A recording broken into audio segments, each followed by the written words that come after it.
I'd like to welcome you to my channel.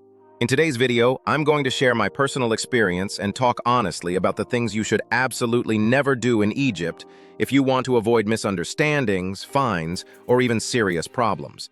Over the past years of traveling and working in Egypt, I've seen many situations that could have been avoided easily with a little more awareness and respect for local culture. Some of these tips might sound obvious to you, and maybe if you've already traveled a lot, you'll think you've seen it all. But I assure you, even experienced travelers sometimes forget the most basic rules when they're on holiday, feeling too relaxed or overconfident. And that's often exactly when things go wrong. That's why I decided to make this video, to share not only the rules themselves, but also the stories and reasons behind them. Because when you understand the context, it's much easier to avoid mistakes. Let's start with something very simple, but extremely important. Never drink tap water in Egypt. This is a mistake I see tourists make all the time, especially those who think their stomach can handle just a little local water. But the reality is, even if the tap water looks clean, it may contain bacteria or parasites that your body isn't used to. You can end up spending days sick in your hotel room with stomach cramps or food poisoning. Always buy bottled water and make sure the seal hasn't been broken. If you order drinks in smaller cafes or stalls, ask for no ice, because ice is often made from tap water. Another thing that people underestimate is dressing appropriately. Yes, Egypt is a warm country, and if you're at the beach resort, you might see people wearing swimwear or very light clothes. But as soon as you leave the hotel or go sightseeing, for example, visiting temples, mosques, or the local markets, it's expected that you dress modestly. For women, this means covering shoulders and knees. For men, it also means avoiding extremely short shorts and walking around shirtless. I've seen tourists in tank tops and bikini tops walking through old Cairo, completely unaware that people were staring at them with disapproval. Dressing respectfully not only shows good manners, but also makes you less of a target for unwanted attention. Speaking of attention, never assume that touching people casually is acceptable. In Egyptian culture, physical contact is reserved for family and close friends. Even friendly gestures, like hugging someone you just met or putting a hand on their shoulder, can feel invasive or inappropriate. This is especially true between men and women. A handshake is usually enough. I've seen situations where tourists try to hug or kiss local guides to thank them, and the guides were visibly uncomfortable, but too polite to say anything. Let's talk about photography, because this is one of the most frequent sources of trouble. Never take pictures of military buildings, police officers, or security checkpoints. Even bridges, government offices, or airports can be sensitive. If you pull out your camera without thinking, you can be stopped by the police, questioned, and in some cases, have your equipment confiscated.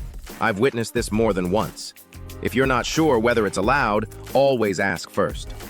Also, when you want to take photos of local people, especially women, be respectful and ask for permission. Some Egyptians don't mind being photographed, but others find it intrusive. Something that surprises many travelers is that public displays of affection are frowned upon. Even holding hands or a quick kiss can attract unwanted attention. This is especially true outside tourist resorts. In more conservative areas, people can feel offended or embarrassed if they see couples kissing or hugging in public. So be mindful of your surroundings, and if you're not sure, keep displays of affection private. Let's move on to alcohol. Drinking alcohol in Egypt is legal, but only in licensed venues like hotels, bars, and restaurants that have a permit. Never walk around with an open bottle of beer or other alcohol in public places. This can lead to a fine or trouble with the police. Also, being drunk in public is considered extremely disrespectful and can get you into serious problems. Even at all-inclusive hotels, if you leave the property and go into town, make sure you're sober and behaving appropriately. I've seen people kicked out of taxis or shops because they were clearly intoxicated. One rule that applies almost everywhere in Egypt is about bargaining. Unlike in many Western countries, haggling over prices is expected and even respected. Whether you're buying souvenirs in Khan el-Khalili, booking a camel ride near the pyramids, or choosing spices at the market, the first price you hear will almost always be too high. If you accept it without negotiating, you're basically telling the seller you don't care about the value. Some people feel embarrassed to haggle, but in Egypt, it's a normal part of the culture. Start by offering about half of what they ask, and then work toward a fair price. Just remember to stay polite and smile. Aggressive bargaining rarely helps.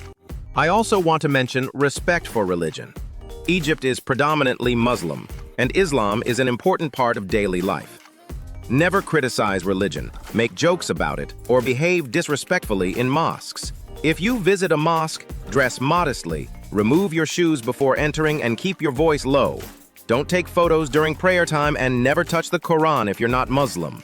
These gestures show respect and prevent misunderstandings. A big mistake I see often is when tourists start openly criticizing politics or social issues. Egypt has its own challenges and complexities, but public discussions about government or controversial topics can make locals uncomfortable, or worse, get you in trouble. There have been cases when tourists made negative comments on social media while staying in the country, and it led to questioning by authorities. My advice? Save your opinions for when you're back home, or at least avoid posting them online during your trip. Another very important point, never leave your valuables unattended. Whether you're at the beach, by the pool, or in the lobby, always keep an eye on your bags and electronics. Use the safe in your hotel room for passports, cash, and expensive items. Egypt is generally safe for tourists, but like anywhere, pickpockets operate in crowded places. I've seen people leave phones and wallets on their loungers just for a minute, only to discover they had disappeared. When it comes to tips, bakshish, don't underestimate their importance. In Egypt, tipping is a common and expected practice. From hotel porters to waiters, drivers, and guides, everyone appreciates a small tip as a gesture of thanks.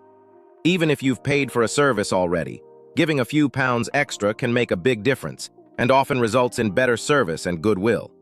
Just be sure to carry small bills so you're always prepared. If you're invited to someone's home or offered tea, accept it with gratitude. Hospitality is a big part of Egyptian culture, but be aware that it's polite to at least try what is offered. Declining everything can seem rude, and if you are served food, don't start eating until your host says it's time. One more piece of advice. Don't assume that everyone is trying to scam you. Yes, there are vendors who will overcharge or taxi drivers who may not turn on the meter, but many Egyptians are genuinely kind and hospitable. If you approach people with suspicion, you'll miss the chance to connect with the culture. Trust your instincts, but also be open to positive experiences. Finally, remember that a respectful attitude, a friendly smile, and a bit of patience go a long way. Egypt can be intense, crowded, and different from what you're used to. But if you show understanding and stay calm, people will usually treat you with warmth and respect in return. If you have your own stories or lessons learned in Egypt, feel free to share them in the comments below. I'd love to hear them. Thanks for watching this video until the end. I hope these tips will help you travel confidently, safely, and with an open heart. Wishing you amazing adventures and memories that last a lifetime. See you in the next video.